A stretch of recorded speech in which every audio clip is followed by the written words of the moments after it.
At 4:17 local time, 8 Ukrainian drones were navigating through a Russian river valley at 200 meters altitude with no GPS, no radar emissions, only barometric sensors and preloaded terrain data guiding them through the darkness. The mission having gone flawlessly for the last 50 kilometers, though that was about to change in ways nobody on either side predicted. Because unknown to the drone operators back in Ukraine, an Mi-24 attack helicopter on an unscheduled patrol had just detected engine noise, and the pilot was already turning toward it with weapons hot. But the drones weren't alone. Not tonight, because 2 Neptune missiles suddenly roared from their launchers, climbing fast and bright, lighting up the sky in a way that made every Russian radar from Baronek to Moscow immediately lock onto them exactly as intended to help the drones do something impossible. And the first Neptune climbed to 15,000 feet with a radar cross-section the size of a small car, no stealth, no subtlety, just, here I am, come and get me. And an S-400 operator locked onto it because that's what they're trained to do, engage the obvious threat first, even though the system could track dozens of targets simultaneously. But the operator only cared about this one bright, undeniable missile climbing into his engagement envelope while the lead drone kept navigating through the river valley at 200 meters, its barometric altimeter checking altitude against preloaded terrain data every tenth of a second like a submarine navigating by depth and compass alone. And 7 more drones followed behind in loose formation, each maintaining separation to avoid creating a single large radar return until Drone 5's proximity sensor triggered with power lines 200 meters ahead.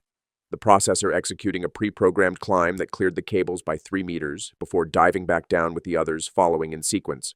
While the second Neptune dove to treetop level, threading between hills at 900 kilometers per hour, its radar altimeter screaming, minimum safe altitude exceeded, but the missile's job was to be seen, just not yet, while Drone 1's acoustic sensor registered its passage 2 kilometers south, a distinct signature that didn't matter because the Neptunes were just the flashy assistants in a magic show designed to keep Russian defenses staring in the wrong direction. And the Russian S-400 radar had the high Neptune locked as 2 interceptor missiles launched, each pulling 30 Gs as they curved toward the target before intercepting 8 seconds later, turning the Neptune into 10,000 pieces of expensive confetti. And the operators were already celebrating when someone noticed the second Neptune had vanished since it had dropped below the radar horizon, because even the best radar in the world can't see through the Earth. And now the missile was threading between hills at 50 feet, invisible to every sensor looking for it. Though even this wasn't the real attack. It was just Ukraine kicking in the front door while the real threat climbed in through the windows. Because Drone 2's forward camera detected vehicle movement on the M3 highway, a convoy of 3 BTRs heading northeast, with one soldier stepping out to relieve himself and hearing the distinctive lawnmower buzz overhead, reporting it in, and within 30 seconds, Sector Command was triangulating reports.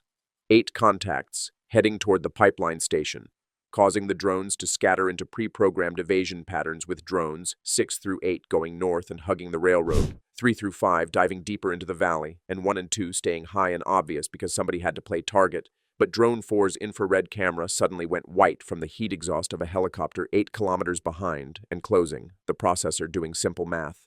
Helicopter speed 280, drone speed 150, intercept in 3.7 minutes, while mission timer showed 9 minutes to target. Meaning things were about to get interesting fast, and right on cue, the second Neptune pulled up from the deck and climbed hard toward 5,000 feet, every radar reacquiring it. Alarms screaming across 3 provinces. But why expose itself now, unless it wasn't aiming for the pipeline at all? Because the Mi-24 Hind emerged from above. The pilot Afghan war vintage dragged out of retirement, the gunner younger and mostly simulator trained, about to learn that shooting drones wasn't the video game version. And the Hind fired its 12.7mm Yak-B Gatling gun, sending a stream of tracers into empty air at 4,000 rounds per minute. But Drone 2's mics caught the supersonic snaps, as it had no playbook, no barrel roll, flying on while the gunner chased a speck, crossing his reticle too fast for the turret to keep up, the geometry beating him more than the drone. And 3 lucky rounds eventually hit Drone 2, sending it crashing into a wheat field, 1 down, 7 to go. And the gunner felt good until realizing they'd burned 400 rounds for 1 hit and would be reloading for longer than they had before the next firing window even opened. But the Hind didn't get that window, because the moment Drone 2 went down, the remaining 7 switched to Stage Falcon, a contingency the helicopter crew had no way of anticipating. Drone 4 broke hard east, dumping altitude so fast, its prop wash kicked dust spirals off the valley floor, while Drone 1 jerked upward into a deliberately sloppy climb. An obvious target, a sacrificial decoy whose only task was to force the gunner's instincts to betray him, and they did. The gunner swung the turret up, chasing the climbing speck, letting his peripheral vision narrow down to a tunnel exactly as the drone's algorithm predicted. He didn't notice Drone 7 sliding behind a ridge, transmitting the Hind's bearing and altitude altitude to the others.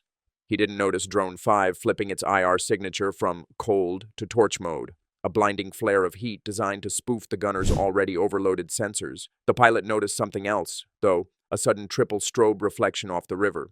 To any ordinary flyer, it would have meant nothing, but to someone who'd flown low valleys in Afghanistan, it was the unmistakable glint of another object moving at speed along the waterline. Something small, something fast, something he had no radar lock on but could feel in his teeth.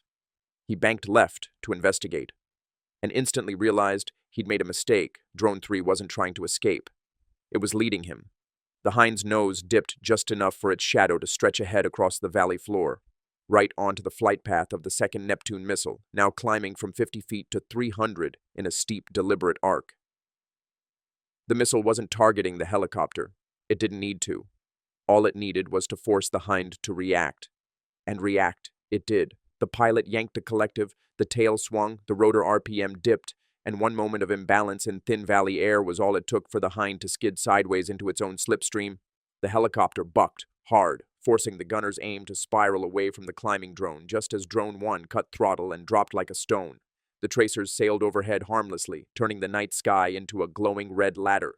The drones slipped through one by one, and then came the moment Ukraine had engineered from the start. With Russian air defenses staring at the Neptune, with the hind destabilized and scrambling to recover lift.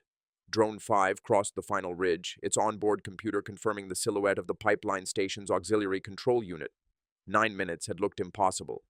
But with one missile burning as a decoy star in the sky, one helicopter out of position, and 6 survivors still in formation, the mission clock read Winchester soon, and drones 3 through 5 were threading the river valley when Drone 3's camera caught a bridge dead ahead too low to fly under, forcing all 3 to pop up like rabbits from a bush with the hind ready this time. Switching to S-8 rocket pods with 480mm rockets fired, Drone 4 vaporized instantly while Drone 5 caught fragments and spiraled into the river, 3 down, and Drone 3 made it over the bridge and dove back into valleys too narrow for helicopter rotors, while the second Neptune continued its hide-and-seek routine before climbing to 3,000 feet at 8 kilometers from the pipeline, triggering every radar.